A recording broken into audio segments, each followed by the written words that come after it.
మొదటి సమూయేలు గ్రంథము 10వ అధ్యాయము 1వ వచనాన్ని చదువుకుందాం. సమూయేలు మొదటి గ్రంథము 10వ అధ్యాయము 1వ వచనం. అప్పుడు సమూయేలు తైలపు బుడ్డిని పట్టుకొని సౌలు తల మీద తైలము పోసి అతన్ని ముద్దు పెట్టుకొని, యెహోవా నిన్ను అభిషేకించి తన స్వాస్థ్యము మీద అధిపతిగా నియమించి ఉన్నాడు అని చెప్పాను. చాలండి, చిన్న ప్రార్థన చేసుకుందాం. కృపగలిగిన దేవా, సర్వాధికారి యేసయ్యా, ఈ దినము తండ్రి అభిషేకమును గురించి మేము తెలుసుకోబోతుండగా, నీ ద్వారా అభిషేకింపబడిన వారు ఎలా ఉంటారు, మనుష్యుల కొరకు అభిషేకించబడిన వారు ఎలా ఉంటారు అని ఈ దినము మేము ధ్యానము చేసుకుంటుండగా, మేము ఏ అభిషేకములో నడుస్తున్నామోనని తెలుసుకొనుటకు మీ వాక్యము మాకు ఉపయోగకరంగాను సంపూర్ణమైనదిగా నుండుటకు సహాయమును చేయమని యేసు నామములో అడుగుచున్నాము తండ్రి, ఆమేన్. ఇక్కడ సౌలు అనే వ్యక్తిని సమూయేలు అభిషేకము చేస్తున్నట్లు మనము చూస్తాం. ఎలా అభిషేకిస్తున్నాడంటే, ఆయన తల మీద తైలము పోసి ముద్దు పెట్టుకొని సౌలును దేవుని ప్రజలకు అధిపతిగా ఎన్నుకున్నారు. ఇక్కడ సౌలుని అధిపతిగా నియమించబడాలి అని దేవుడు కానీ, లేకపోతే సమూయేలు మాట ప్రకారము చొప్పున నడుస్తున్న ప్రజలు కానీ, ఈ సమూయేలు ఆలోచనలో కానీ ఒకరిని అభిషేకించి ఒకరిని అధిపతిగా నియమించాలి అనే ఆలోచన రాలేదు. ఎందుకంటే అప్పటిదాకా మనుషులకు న్యాయాధిపతులు ఉన్నారు, న్యాయము తీర్చే వ్యక్తులు ఉన్నారు, కానీ వారిని పరిపాలించేవారు లేరు. ఇక్కడ రెండు మాటలను మనము చూస్తే, న్యాయాధిపతులు వేరు, అధిపతి వేరు.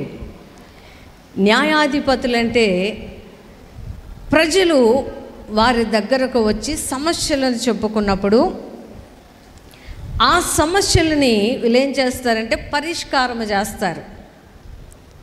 వాటిని ఆస్తులైనా కానీ, ఆ సమాజంలో చెడు ఉన్నా, ఇలా ఏ పరిస్థితులు ఉన్నా కూడా న్యాయము ఎటు ఉందో అటు మాట్లాడే మనుషులు ఉన్నారు, వారిని నియమించాడు. అధిపతి అంటే పరిపాలించేవాడు అని అర్థం.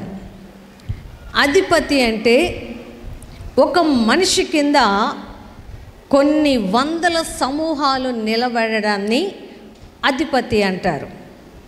అయితే దేవుడు ఇశ్రాయేలు ప్రజలకి ఆయనే అధిపతిగాను, సమూయేలు వారి కుమారులు న్యాయాధిపతులుగాను ఇశ్రాయేలు సమాజాన్ని పరిపాలన చేస్తూ ఉన్నారు. అయితే సమూయేలుకి 3 కొడుకులు ఉన్నారు. ఆ 3 కొడుకులు తండ్రి యొక్క పోలికలో లేకుండా, తండ్రి యొక్క భయములో లేకుండా, తండ్రి ఎవరి మాటకు లోబడుతున్నాడోనని తెలుసుకోకుండా ఈ 3 కుమారులు ఏం చేస్తున్నారంట, ప్రజలని లంచము తీసుకునే పనిలో పడి, డబ్బును ద్రవ్యమును సంపాదించుకునే పనిలో పడి ఇశ్రాయేలు ప్రజలకు న్యాయము తీర్చకుండా ఉంటున్నారట. ఉంటున్నప్పుడు ఈ ప్రజలు ఒకరోజు సమూయేలు దగ్గరకు వచ్చి వారి బాధను చెప్పుకుంటూ ఉన్నాడు. అయ్యా సమూయేలు, నువ్వు పెద్దవాడివైపోయావు, ముసలివాడివైపోయావు, నీ తల నెరసిపోయింది. అయితే నీ ముగ్గురు కుమారులు నీ వంటి వారు కారు. నీ ముగ్గురు కుమారులు నీలా న్యాయమును జరిగించేవారు కాదు, కాబట్టి నీవు ముసలివాడివై చనిపోతే నీ కుమారులు మమ్మల్ని సరిగా చూసుకోరు, కాబట్టి మా కొరకు ఒక రాజును నియమించు అని ఇశ్రాయేలీయులు అడుగుతారు. ఇశ్రాయేలీయులు అడిగినప్పుడు ఆ మాట సమూయేలుకి నచ్చలేదంట. ఎందుకంటే ఆయన దృష్టికి ఇశ్రాయేలీయులు అడిగిన మాట అంగీకారంగా లేదంట. ఎందుకు? ఇశ్రాయేలు ప్రజలు అప్పటిదాకా దేవుని యొక్క క్రింద, ఆయన దయగలిగిన హస్తము క్రింద ఉన్నారు, దేవుని యొక్క నీడలో ఉన్నారు, దేవుని యొక్క కృప కింద ఉన్నారు ఇశ్రాయేలు ప్రజలు. అయితే ఈ ఇశ్రాయేలు ప్రజలు ఏం కోరుకుంటున్నారు? దేవుడు మాకు తోడుగా ఉండాలని కోరుకోవడం లేదు, కానీ మా కొరకు ఒక మనిషిని, ఒక రాజును మమ్మల్ని ఏలడానికి, మమ్మల్ని పరిపాలించడానికి నియమించు అని సమూయేలుని అడిగినప్పుడు వీరేదో సరిగ్గా అడగడం లేదు అని సమూయేలు ఆలోచిస్తూ దేవుని దగ్గరికి వెళ్ళినప్పుడు దేవుడు అంటాడంట, వారి కోరిక ప్రకారమే నీవు వారి కొరకు ఒక రాజును నియమించు. ఎందుకంటే సమూయేలు అంట చాలా బాధపడిపోతున్నాడంట మనసులో. ఎందుకు ఈ ప్రజలు ఇలా అడిగారు? నేనేమన్నా వారికి కీడు చేశానా? లేకపోతే వారి దగ్గర నుండి నేను ఏ ఎద్దునైనా లేకపోతే ద్రవ్యమునైనా వారి ఆస్తులనైనా ఏమైనా తీసుకున్నానా? ఈ ప్రజలు దేవునితో ఉండకుండా, దేవుని హస్తము కింద ఉండకుండా ఒక మనిషిని న్యాయాధిపతిగాను అధిపతిగాను మాపై ఉంచమని ఎందుకు అడుగుతున్నారు అని సమూయేలు దేవుని దగ్గర నిలవబడి ఆయన మనసంతా బాధతో అడుగుతున్నప్పుడు దేవుడు సమూయేలుతో మాట్లాడతాడంట, సమూయేలు, ఆ ప్రజలు నిన్ను తృణీకరించలేదు, ఆ ప్రజలు నిన్ను దూరము చేయడం లేదు, కానీ నన్ను వద్దనుకుంటున్నారు అన్నాడంట దేవుడు. హల్లెలూయా. ఈరోజు కూడా చాలామంది దేవుని దయగలిగిన హస్తము కింద ఉండడానికి ఇష్టపడరు, కానీ మనుషుల చేతుల వైపు చూస్తూ ఉంటారు. ఎవరు సహాయం చేస్తారా, ఎవరు మనపై జాలి చూపిస్తారా, ఎవరు మనపై కనికరము చూపిస్తారా అని మనుషుల వైపు చూసినప్పుడు దేవుడు చాలా ప్రేమ కలిగిన వాడు, మనకి సంపూర్ణమైన స్వాతంత్రం ఇచ్చిన దేవుడు. అటువంటి ఆ దేవుడు ఇశ్రాయేలీయులు నన్ను కాదనుకున్నారు కాబట్టి ఒక మనుష్యుడినే రాజుగా వారి కొరకు పెడదాము, ఆ రాజు వీరికేం చేయాలంట, అన్ని కార్యాలు ఆయనే చూసుకోవాలి.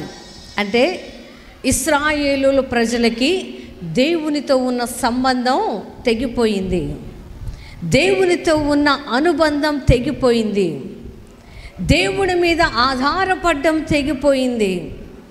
దేవునితో ఉన్న ఐక్యమైన మనసు నుండి వారు దూరం అయిపోయి విడిగా బ్రతకాలనుకుంటూ, స్వేచ్ఛానుసారంగా జీవించాలనుకుంటూ ఒక మనిషిని మాపై ఉంచు అని కోరుకుంటూ ఉన్నారు.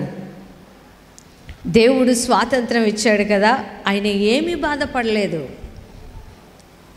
సరే, వారు అడిగినట్టు వారి కొరకు రాజును నియమించు అని చెప్పినప్పుడు ఈ సౌలు సమూయేలు కంటపడినప్పుడు దేవుడు చెప్తాడు, అడిగో అతనే నేను ఏర్పరచుకున్నవాడు. హల్లెలూయా. నేను ఏర్పరచుకున్నవాడు అని చెప్పిన వెంటనే సమూయేలు వెళ్ళి అతన్ని తైలము పోసి అతనికి ముద్దు పెట్టి అభిషేకించి, ఇతడే మీకు ఇప్పటి నుండి రాజుగా ఉంటాడు అని ఇశ్రాయేలు ప్రజలకు అప్పగించేశాడు. అప్పగించిన తరువాత